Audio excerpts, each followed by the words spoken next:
Okay, for a minute, let's just push aside all the headlines. We're not really here to look at a person so much as a process.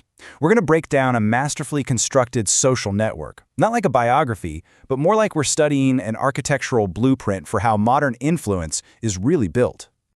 So that leads us to the big question, right?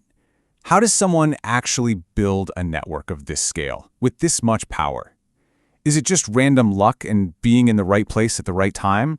Or is there a deliberate, repeatable design at play here? We're going to deconstruct the deliberate, step-by-step strategy used to weave this incredible web of connections. And just to be clear, our focus is purely on the mechanics. We're all about the how it was done, not getting into the why. And this is really the key thing to wrap your head around.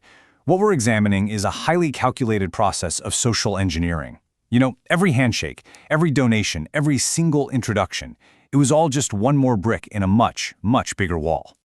All right, let's dive into phase one. The whole thing, this entire structure, it all sits on one massive foundation: money, a lot of it.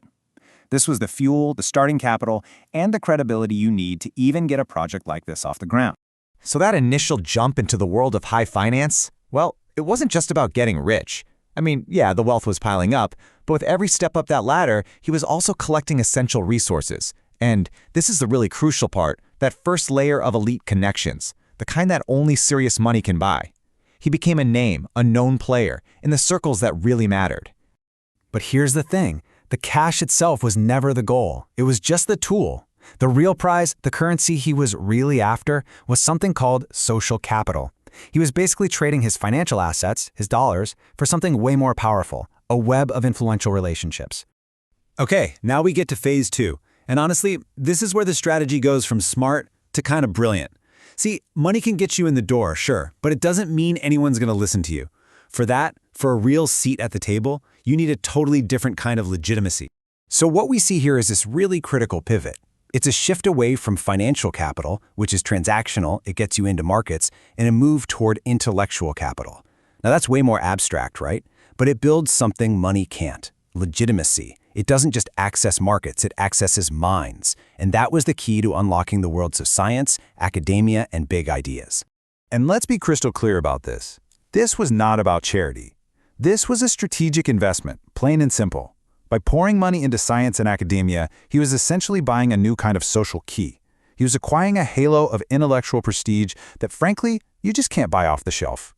All right, this brings us to the final phase, the top of the pyramid.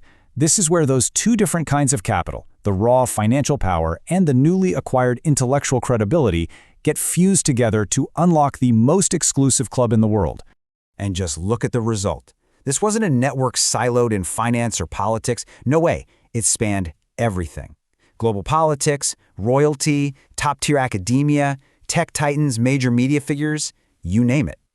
By having both the money and that veneer of intellectual seriousness, he could just glide between these completely different worlds like it was nothing.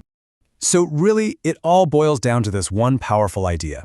It wasn't the money or the academic connections. It was the synthesis of the two. Blending them created this unique profile, this master key that could open doors that would have been double-bolted to anyone else. Okay, so let's pull back for a second and look at the whole thing. Let's recap the entire strategy, because when you see the blueprint laid out, it's remarkably clear. You can really break this entire multi-year campaign down into 3 distinct steps. Step 1, build your power base, get that massive financial capital. Step 2, leverage it for legitimacy. Pivot that money to get intellectual and academic street cred. And finally, step 3, synthesize and access. You combine those two assets to plug directly into the global apex of power. It's a clear, almost logical escalation. And that right there is probably the biggest takeaway from this whole blueprint. No single phase was the end goal. Each one was just a key designed to unlock the next, even more influential level. The money was the key to the prestige, and the two of them together, well, that was the master key to pretty much everything else. So, what are we left with? It's a pretty big question, isn't it?